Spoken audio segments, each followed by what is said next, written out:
आपला संघर्ष तुम्हाला माहिती आहे. माझा आवाज शेवटपर्यंत येतो का?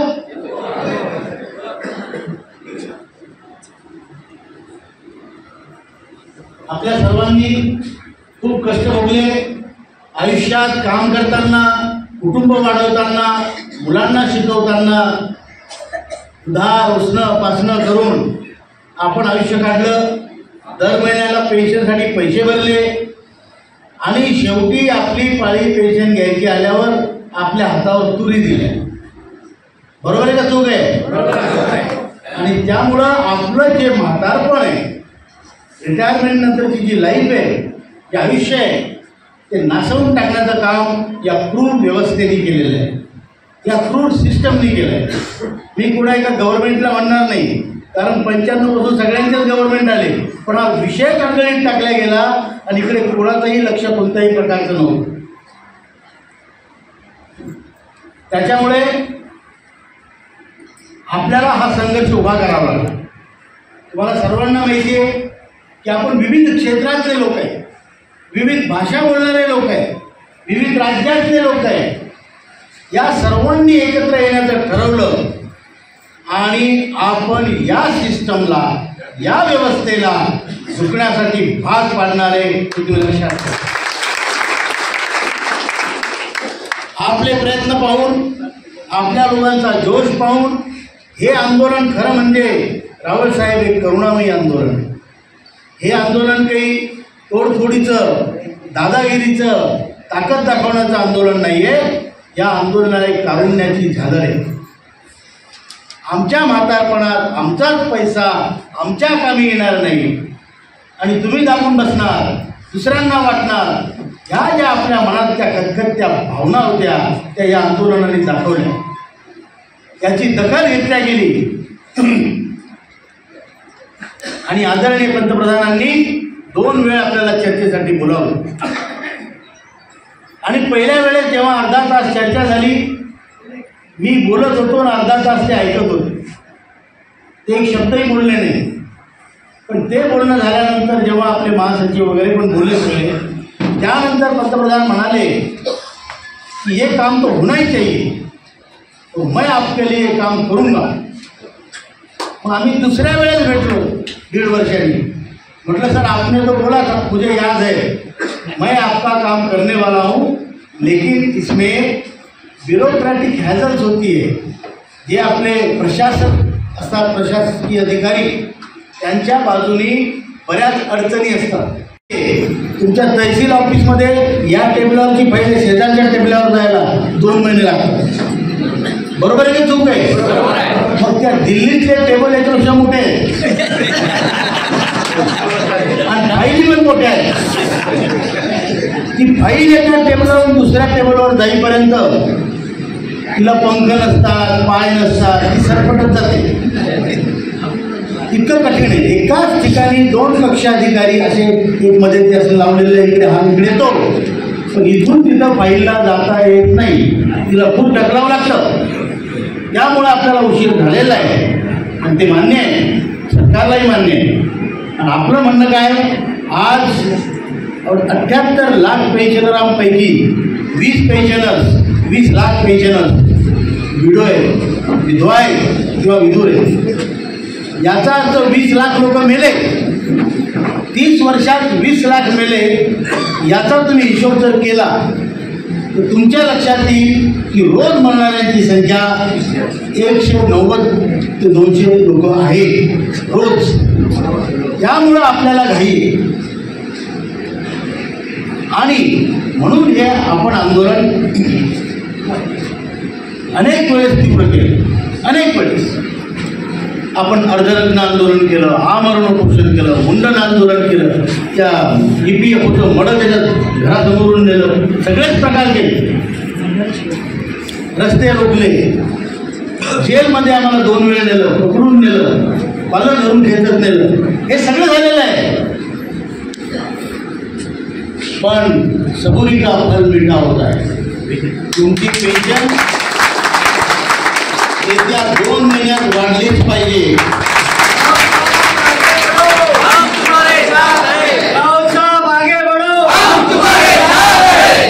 आणि ती पण आपल्या मागणी एवढी वाढलीच पाहिजे.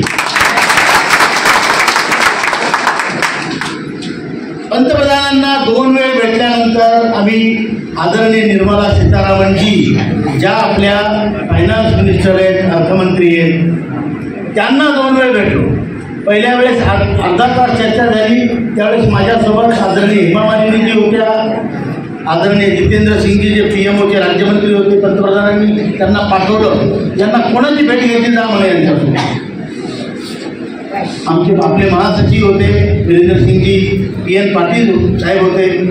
आमची अर्धा तास चर्चा झाली, पण त्यात काही निष्कर्ष निघाला नाही. जुनी गोष्ट. आत्ता मागच्या महिन्यात 1-1.5 महिन्यापूर्वी वित्तमंत्र्यांनी आम्हाला बोलावलं. आमचं तिथे प्रेझेंटेशन झालं. त्यात आमच्या ताई साहेब पण होत्या. महिला आवश्यक आहेत, पुढची महिला आहे तर हमारे पास भी 2 महिला आहे. म्हणून आम्ही तिथे गेलो. आमचे वीरेंद्र सिंगजी होते, तरी मंडळी होतं 5-6 लोक, 5-7 लोक. आणि अर्धा तास चर्चा झाली. त्यांनी आपल्याशी अशी चर्चा केली, सिरियस चर्चा केली.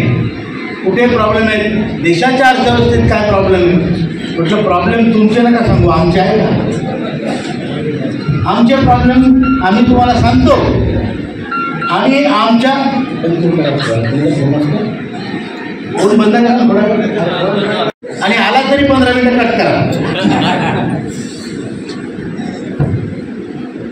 तर आम्ही त्यांना सांगितलं, आम्ही फक्त प्रॉब्लेम घेऊन येत नाही, आम्ही प्रॉब्लेम बरोबर सोल्युशन घेऊन येतो. कारण आपल्याला नुसतं आंदोलनासाठी आंदोलन करायचं नाही, प्रश्न सोडवण्यात आपल्याला इंटरेस्ट आहे. म्हणून जो प्रश्न सीताराम साहेब, जो प्रश्न आपण घेऊन जातो त्याचे उत्तरं सुद्धा आपण घेऊन जातो. ते त्यांना पटलं. त्यांनी त्यांना सांगितलं कसं आपण हे करू शकतो, आपल्याला काय करावं लागेल, तुम्हाला काय करावं लागेल, आम्हाला काय करावं लागेल, त्या EPFला काय करावं लागेल. या सगळ्या गोष्टीचा उहापोह वित्तमंत्र्यांनी घेतला. आणि आम्ही त्या दिवशी त्यांच्या ऑफिसमधून बाहेर पडलो तेव्हा त्यांनी ट्विटरवर टाकलं की मी आज कमांडर अशोक राऊत आणि NSCच्या टीमला भेटले. एवढ्या मोठ्या वित्तमंत्र्यांनी हे टाकणं म्हणजे आपल्या संघटनेचा थोडा मोठा मान. हा व्यक्तिगत नसतो, हा संघटनेचा सन्मान. आणि त्याच्यानंतर आपण आंदोलन बंद केले का नाही, आंदोलन सुरूच. आपलं बुलढाण्याचं उपोषण या 24 डिसेंबरला 6 वर्ष पूर्ण झाली. रात्रंदिवस लोक बसतात, 50 लोक, 100 लोक, रात्री सुद्धा तिथे लोक असतात. करोना होता तरी होते, पाऊस आला तरी असतात, ते गळलं ते आमचं ते प्लास्टिकचं तरी बसतात, उन्हात बसतात. म्हातारे लोक आहे आणि बसणाऱ्यापैकी बरेच लोक मायनस झाले. पण उत्साह खचला नाही, खचू द्यायचा नाही. अरे अशी भिकारचोर जिंदगी दिल्यापेक्षा तर मेलेला बरं, या हिशोबाने नको. आणि म्हणून त्या आंदोलनाला महत्त्व आहे. तुम्ही लक्षात ठेवा, तुमच्यासाठी कोणीतरी रात्रंदिवस तिथं बसतंय. की बाबाजीची धुनी तिथं पेटवून ठेवलेली आहे. तर त्या धुनीचा प्रकाश घ्या, त्या धुनीची ऊर्जा घ्या आणि तुम्ही सुद्धा कामाला लागा. तर धुनीत जाऊन बिडी पेटवू नका. बरोबर आहे की नाही, बरोबर आहे ना.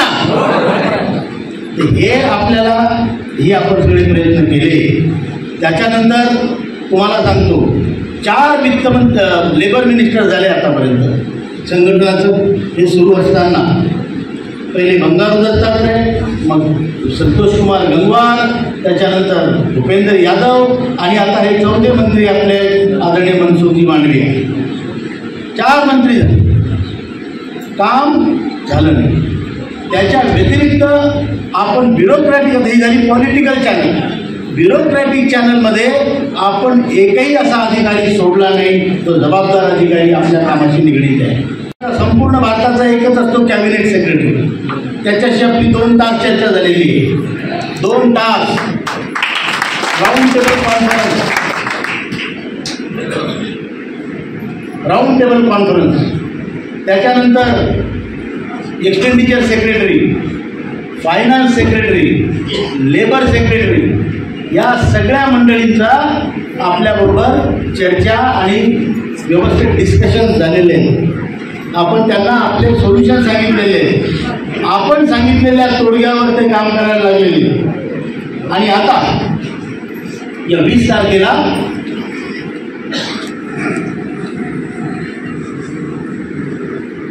आता जे सध्याचे जे श्रममंत्री आहेत, लेबर मिनिस्टर आदरणीय मनसुख मांडवियाजी, त्यांनी आपल्याला पॉवर पॉईंट प्रेझेंटेशन करायला सांगितलं. आपण पॉवर पॉईंट प्रेझेंटेशन केलं. त्यात आपण हे सांगितलं की टोटल पेन्शनर किती, 1000च्या आत 36,60,000 पेन्शनरांना 1000च्या आत पेन्शन, 1000 ते 1500 किती लोकांना आहे, 1500 ते 2000 किती लोकांना आहे. याचा हिशोब केला तर टोटल पेन्शन तुम्ही किती वाटता, तुमच्याजवळ पैसा किती आहे. एकाही आकड्यावर कोणाचं ऑब्जेक्शन आलं नाही साहेब, एकाही नाही.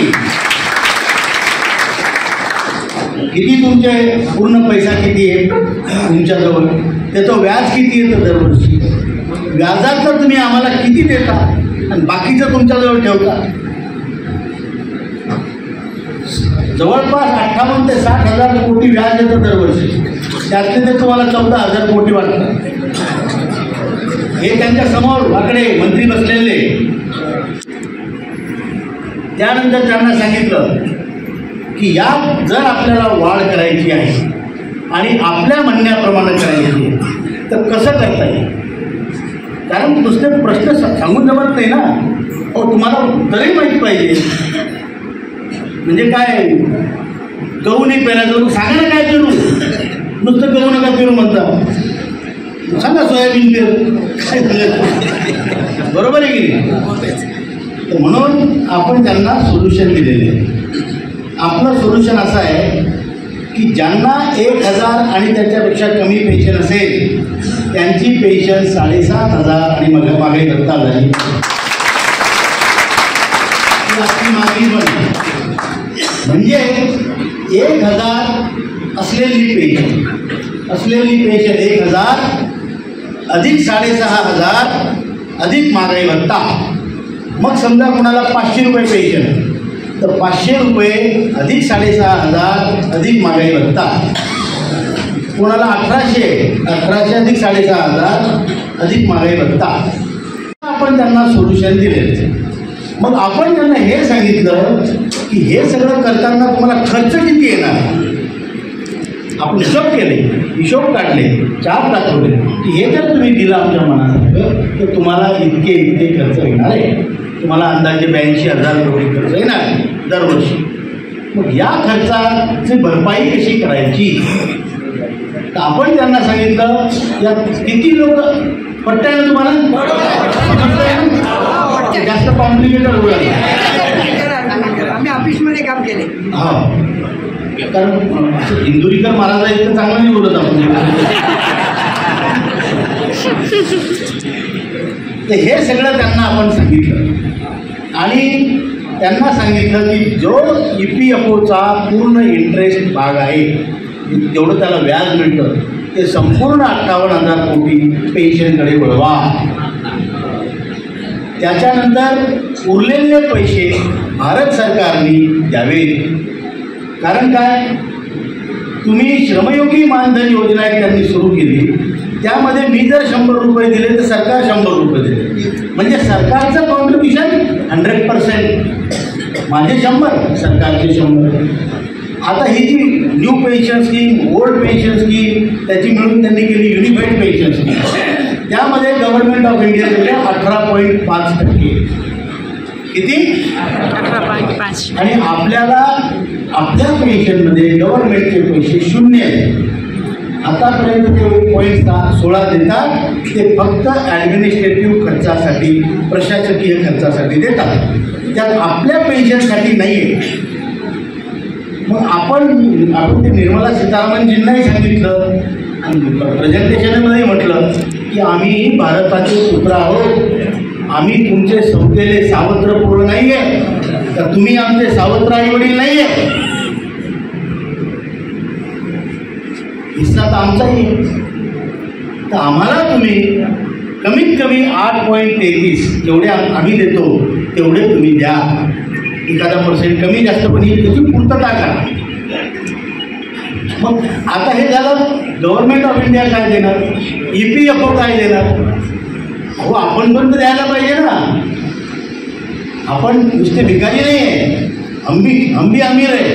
आम्ही त्यांना सांगितलं आमचे 8.33 काढता का, 2% शिल्लक काय आमच्या बापासाठी. बरोबर आहे की नाही. मालकाचा पैसा आहे तो तुम्ही टाका, पण आमच्या आयुष्यातलं घडी रिटायरमेंट नंतरची बसवा. 2% त्यातले घ्या आणि जे 15,000वर पैसे काढतात ते भले 25,000वर काढा. आपल्यातर्फे ते एवढे खुश झाले की हे पहिलं आंदोलन असं आहे की ते हे म्हणत नाही तुम्हीच द्या, असं कसं देत नाही, आणि म्हणतो आमचं बी घ्या.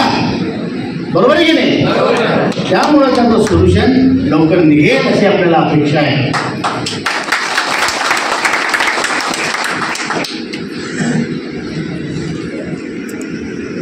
आपलं प्रेझेंटेशन संपल्यानंतर माननीय मंत्री महोदयांनी असं म्हटलं की इतकं सुंदर प्रेझेंटेशन मला अपेक्षित नव्हतं. खूप सुंदर तुम्ही प्रेझेंट केलं. इतकं सुंदर प्रेझेंटेशन मी पाहिलं नाही.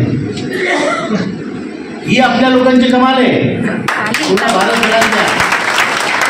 आणि हे प्रेझेंटेशन राऊत साहेब त्याचे म्हणाले तुमचे विचार चांगले आहेत, तुमच्या संघटनेचे विचार चांगले आहेत, आणि हे मला, मी मंत्री आहे, मला जर विषय पटला नसता मी पहिल्या 5 मिनिटात उठून गेलो असतो. पण मी ताईंनी अर्धा तास सांगितलं, 1 तास ती जाणे होतो मीटिंगमध्ये, 1 तासाचं प्रेझेंटेशन. हे प्रेझेंटेशन पाऊण तास आणि 15 मिनिटं मंत्री बोलले प्रेझेंटेशनमध्ये. त्यांनी सांगितलं इतकं तुम्ही व्यवस्थित समजून सांगितलेलं आहे, हा मी तुमच्या सोबत आहे, पण मी आज जर काही दिलं ते अपुरं दिलं जाईल. मी फायनान्स मिनिस्टर आदरणीय निर्मला सीतारामनजीच्या कॉन्टॅक्टमध्ये आहे आणि तुमचं काम आम्ही करू लवकर. आता आपण काय त्यांच्या मनातलं आपल्याला ओळखता येईल. तर त्यांनी हे मात्र म्हटलं की याला बजेटरी सपोर्ट लागणार आहे, म्हणून आपण हे म्हणून आपण असं गृहीत धरतो की या बजेटपर्यंत आपलं काम होईल. हे आपण गृहीत धरलेलं आहे आणि तसे आपल्याला अंदाज आहे. आणि ह्या सगळ्या घटना घडण्याच्या मागे एक शक्ती आहेच. पंतप्रधान सगळ्या गोष्टी स्वतः नाही करू शकत, पण सूत्र तिथून हलतात असं मला विश्वासाने वाटतं. कारण दुसऱ्या वेळेस आम्ही जेव्हा भेटलो, अशी गोष्ट सांगायची नसते पण मला सांगायला की आपणच आपले, मी असं दूर होतो तिथपर्यंत आले, 5 पावलं चालत माझा कांदा जोडून ओढला, जवळ उभं केलं आणि मी मध्ये. पंतप्रधान आणि हेमामालिनी माझ्या बाजूला, आमचे 2 आपले नेते आदरणीय वीरेंद्र सिंगचे पेन पडले का बाजूला. तुम्ही ते फोटो जर पाहिला तर पंतप्रधानाच्या खांद्याच्या पुढं माझा खांदा आहे.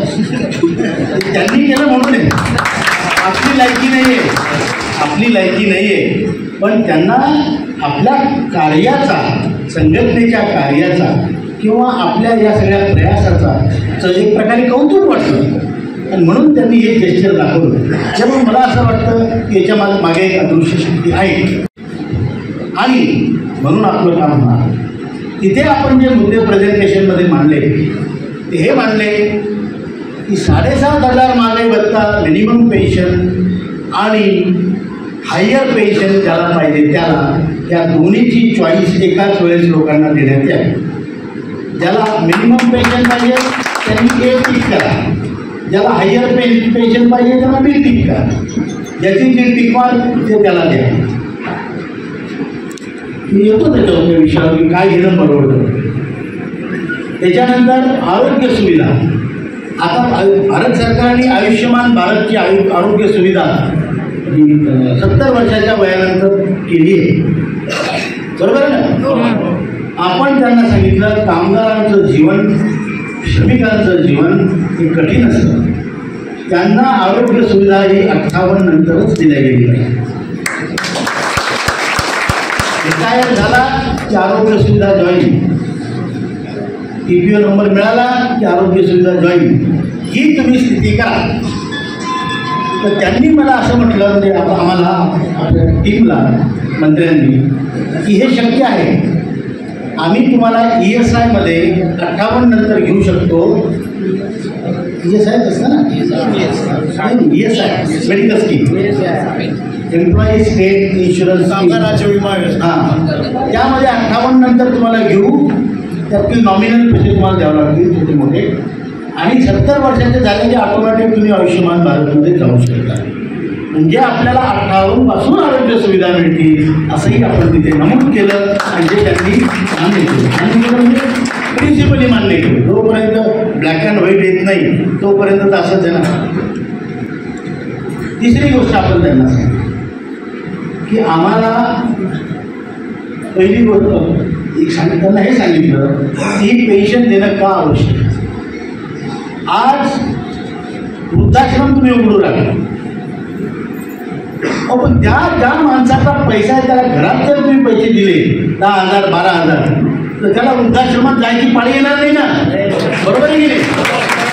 जे पोरं त्यांचा अपमान करतात ते त्या बापावरच्या प्रेमामुळे नाही, कमीत कमी तर 10-12 हजारासाठी तर करतील सेवा. आजकाल पैशाचा जमाना आहे ना.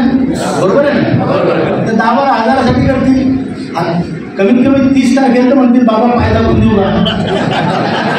1 तारखेला जर बाबाची पेन्शन येते तर 29-30 बाबाला तू भेटत याची गॅरंटी. बाकी दिवसाची गॅरंटी तरी नाही आहे. ते झालं.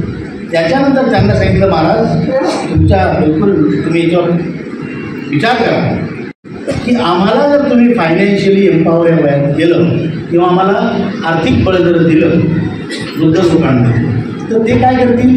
त्यांच्या नातवाला एखादा प्रॉब्लेम, नातीला एखादा नातवाला एखादा शर्ट आले, कधी चॉकलेट दे, कधी 200 रुपये दे. बरोबर आहे. त्या निमित्ताने ते नातवंड आजोबाकडे येतील. आता येत नाही म्हणजे बुड्डावर पकात आहे. पैसे तर देत नाही, चॉकलेट देत नाही, ज्ञान जमान्यात बसतो. बरोबर आहे की. म्हणून त्यांना सांगितलं की जेव्हा तिसरी पिढी आणि पहिली पिढी कनेक्ट होते तेव्हा संस्कृतीचं वहन होतं. तेव्हा संस्कृती जर आपल्याला आपली मातृदेव पितृदेव गुरुदेव संस्कृती जर वाचवायची असेल तर आपल्याला वृद्ध लोकांच्या हातात पैसा द्यावा लागेल. आणि त्याचा परिणाम पहिली पिढी तिसऱ्या पिढीशी जुळेल आणि त्यामुळं नातवावरचे संस्कार आईवडील नसतात करू शकत. तो जातो बिचारा कमवायला पडतो. ही आता त्या पण कमवायला पडतात किंवा शेतकरी भाजी निवडण्याच्या कार्यक्रमात काय करतात गंमत करतात. बरोबर आहे की नाही. पण आजी आजोबा आणि नातू यांचं जे नातं आहे ते संस्कारशील नातं आहे, संस्कार वाढवण्यासाठी नातं आहे. आणि संस्कृतीचं वहन आणि जतन त्याच्यामुळे शक्य आहे. नाही तर आपली कंडिशन फॉरेनसारखी होईल. तर ती होऊ नये म्हणून आजी आजोबा आणि नातवाचं नातं त्यांना ते पटलं. ते म्हणाले आमच्या गुजरातमध्ये आम्ही कोणाच्या घरी जातो तर त्या फुलाच्या हातावर पैसे देतो. म्हणजे आमच्याकडे बी देतो, आमच्याकडे पैसे नसतात. ते म्हणाले मी जाणू शकतो की तुम्हाला कसं वाटत असेल. अहो म्हटलं या आता म्हातारे तरी झालं, आमच्या बहिणी आहेत ना. आधी एखादी दिवाळीला 1000 रुपये पाहिजे म्हणतो साडी घ्यायला. बरोबर आहे की नाही. तर बहिणीने मला पैसे असेल ते मला 50 रुपये घरी भेटत नाही.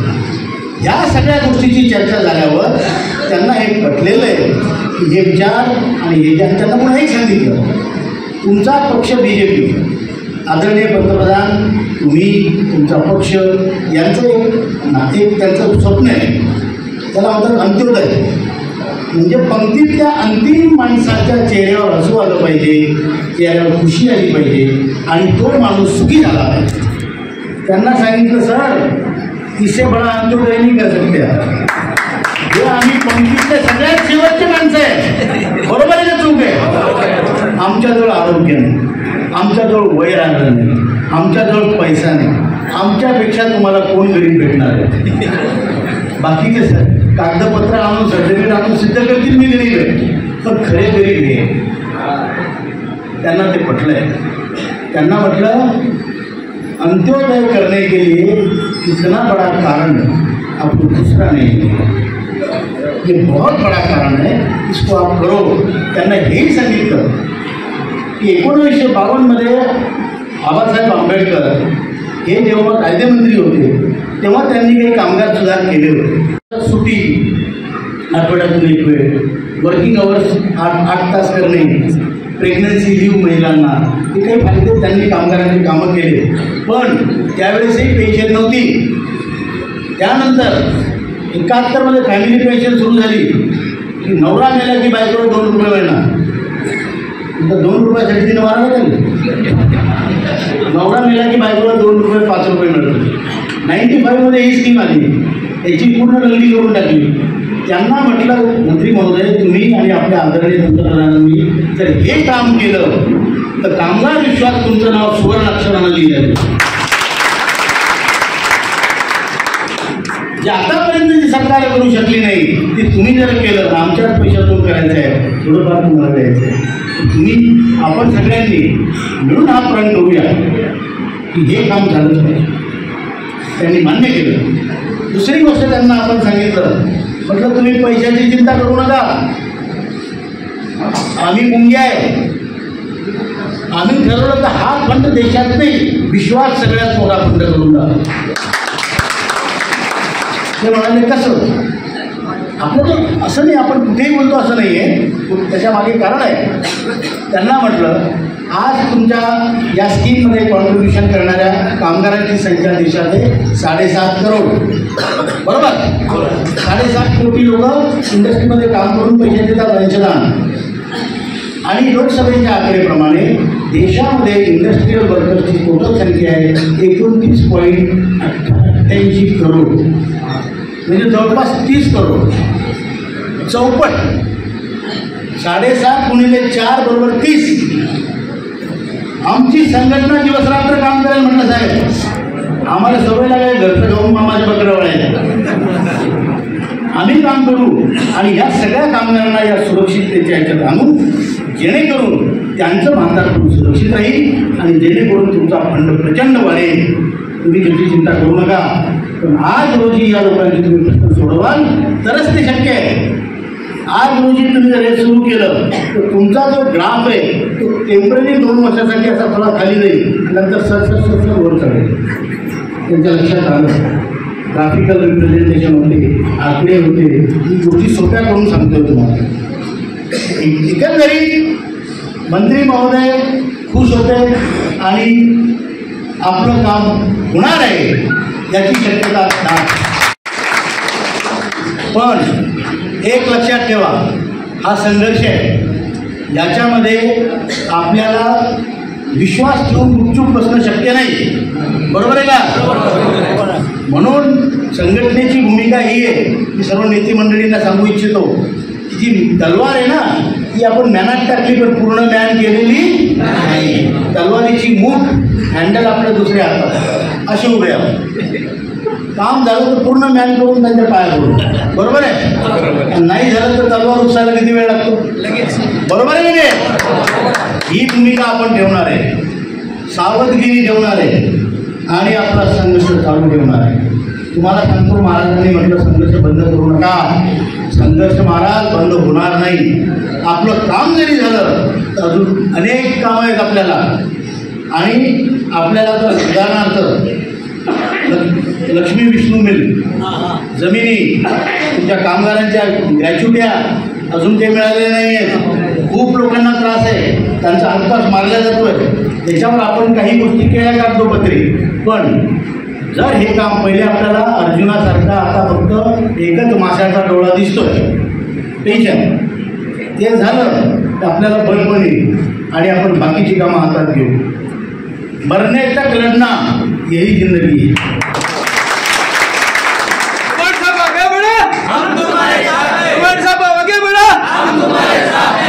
आणि आपल्याला जर न्याय मिळवून घ्यायचा असेल कुठल्या गोष्टीत, एक गोष्ट आपण या संघर्षातून शिकलो, राजकारण करून ते होत नाही. तुम्ही राजकारणी पार्टीच्या मागे गेले की तुम्ही सीमित होऊन जाता.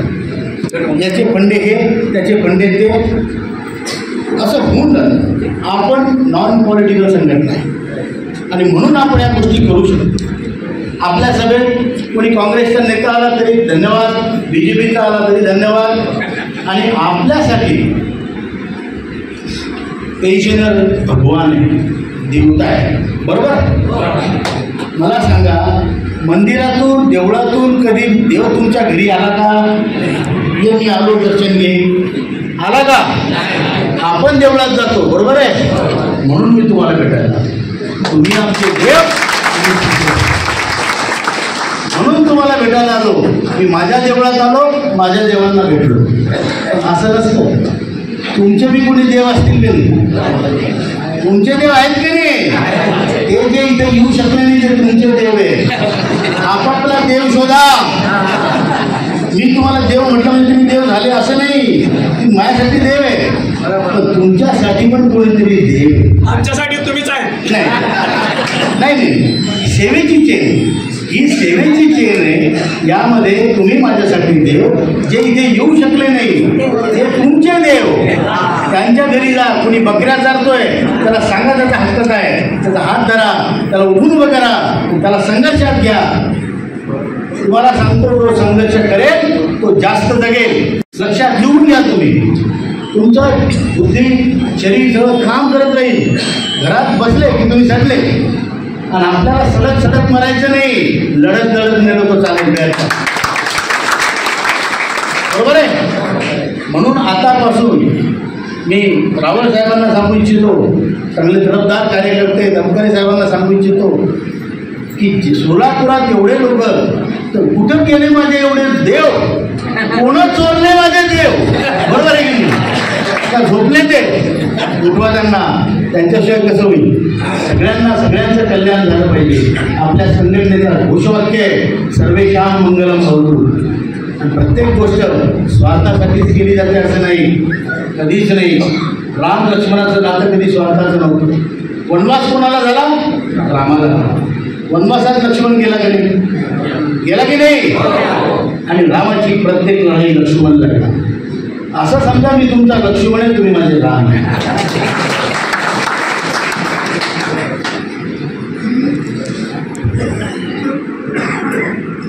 आणि कोणालाही रामचंद्र प्रभू रामचंद्र होण्याचा हक्क नाही, पण लक्ष्मण होण्याचा आमचा हक्क कोणी दिलावून नाही. बरोबर आहे की नाही? आज राम किती भेटतील, लक्ष्मण भेटत नाही. आपल्याला लक्ष्मण माहिती, बरोबर आहे का? चूक आहे, बरोबर आहे ना? मग आतापासून धनुष्यबाण हातात घ्या, लक्ष्मणाची भूमिका बजावा. शोधा ते राम कुठे गेले, बोलवा त्यांना इकडे. त्यांच्या वनवासात त्यांना साथ द्या. बरोबर आहे का? चूक आहे. एवढंच बोलतोय. कोरोना साखर कारखान्यामध्ये लोकांचे पैसे फंडात भरले नव्हते, की आता त्यांना 11 कोटी भरायला लागले. त्याच्यानंतर सांगतो तुम्हाला, 1 मिनिट झालं नाही अजून, 2 मिनिटं त्या 2 मिनिटं जास्त अर्जंट आहे का? रॉबिन उथप्पा, तुम्ही नाव ऐकलं? Robin Uthappa cricketer. त्या रॉबिन उथप्पाची एक कंपनी होती. त्यांनी पैसे भरले नाही EPFमध्ये. पहिले या कारवाया होत नव्हत्या, सुरू झाल्या. त्याच्यावर अरेस्ट वॉरंट काढला गेला आत्ता मागच्या. वाचलं ना? तर हे सुरू झालं. 15 दिवसापूर्वी याच मंत्र्यांनी, कामगार मंत्र्यांनी 12 EPFOचे ऑफिसर, सिनियर ऑफिसर सस्पेंड करून भ्रष्टाचाराच्या आरोप. आपकी आवाज आहे. तुमच्या आवाजामुळे, तुमच्या गाजमुळे, तुमच्या संघर्षामुळे सिस्टममध्ये बदल घडणार आहे. मी तुम्हाला सांगतो, एकत्र राहा. हे काही नाही, काही झुला घेऊन फिरणारे कोण नाही. खरी ताकद तुम्ही आहे. काय म्हणता? बरोबर आहे की नाही? तुम्ही जर एकत्र असले ना, या देशाची दिशा आणि दशा तुम्ही बदलवू शकता. एवढंच बोलतो. मिनिमम पेन्शन म्हणजे 7,500 महागाई भत्ता आणि त्याप्रमाणे, बरोबर? हायर पेन्शन असं आहे की ज्यांना खूप मोठे पगार होते त्यांना त्यात थोडाफार पैसा जास्त मिळेल. पण कसा? त्यांना 95 नंतर जितके वर्ष सर्व्हिस झाली, प्रत्येक महिन्यात त्या सिलिंग 5,000, 4,500, त्या सिलिंगचा त्यांच्या पगाराच्या फरकात 8.33 रुपये भरावं लागणार पर्सेंट. ते पण क्युम्युलेटिव्ह इंटरेस्ट सगळ्यात, चक्रवाढ व्याज. एवढं मोठी रक्कम भरणार आणि मग त्यांना जी पेन्शन मिळेल त्याला DA नसणार. सुप्रीम कोर्टाच्या आदेशामध्ये DA नाही आहे. सुप्रीम कोर्टाच्या आदेशामध्ये DA नाही आहे. त्याच्यामुळे आता परवा जर वारंगळला आमची सभा होती तेव्हा आम्हाला फोन आला रायचूरच्या एका माणसाचा, चोपडे नावाची माणसं रायचूरला राहतात, त्यांनी फोन केला, सर मला हायर पेन्शन सुरू झाली. म्हटलं किती? 22,000 महिन्याला. Very good. किती पैसे भरले? म्हणजे 12 लाख. आता 12 लाख भरून ते ठीक आहे, अहो पण तू जर मिनिमम पेन्शन घेतली असती तर तुला 10,000 तर कसे भेटले असते मिनिमम पेन्शनचे. आणि हे 12 लाख जर बँकेत, कॉर्पोरेटिव्ह बँकेत, सोसायटीत टाकले असते तर 12,000 ते भेटले असते, 22 झाले असते की नाही. आता हे 12 लाख जे EPFOला दिले ते परत येणे. EPFO म्हणजे बर्मुडा ट्रायंगल, काही गेलं म्हटलं वर येत नाही. आणि तेच जर पैसे त्यांनी दुसरीकडे टाकले असते ते 22,000 तर भेटलेच असते, वरून ते 12 लाख रुपये कायम असते. आणि समजा आपण भरले 12 लाख, आपल्याला देवासाठी कॉन्ट्रॅक्ट दिला जमराज असेल 10 वर्ष जगू दे, टेन्शन भेटू राहील आहे का. समजा 4 महिन्यानं आपल्याला वरचा कॉल आला, पोरं काय म्हणतील, तर म्हाताऱ्याला जिंदगीमध्ये काही कमवून थोडं नाही, गेला तर 12 लाखाला सुद्धा करून घे. बरोबर आहे, चूक आहे. श्राद्धाबरोबर करणार नाही आपलं. म्हणून जो काय ज्याच्यातचा विषय आहे तो काही निर्णय मी तुम्हाला सांगू शकत नाही. ज्याला हायर पेन्शन पाहिजे त्यांनी ती घ्यावी, म्हणून म्हटलं ऑप्शन बी पण असावं. मिनिमम पेन्शन, गरीब लोकांची पेन्शन, काही भरायचं काम नाही. आणि वरून तुम्हाला तुमचं पैसे असतील टाका ना बँकेत, पण नाही म्हणतो तुम्हाला त्या चोराजवळ कशाला देता परत ते EPF करून. आतापर्यंत त्याला गणलं कोणा त्याच्याच घरी ना. बरोबर आहे, विषय समजला. एवढंच बोलतो, माझे 2 शब्द संपवतो, 2 नारे द्यायचे. हम सब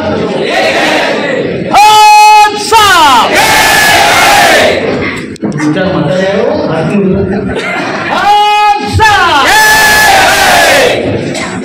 ज्येष्ठ भारत, ज्येष्ठ भारत श्रेष्ठ भारतचा आपला नारा आहे. त्याचा अर्थ असा आहे की आपला भारत देश जगातला सगळ्यात ज्येष्ठ देश आहे, हजारो वर्षापासूनचा देश, आणि तो जगात श्रेष्ठ पण आहे. आणि त्या ज्येष्ठ आणि श्रेष्ठ देशाचे आपण ज्येष्ठ आणि श्रेष्ठ नागरिक, त्याचा आपल्याला अभिमान आहे. म्हणून हा नारा आहे, ज्येष्ठ भारत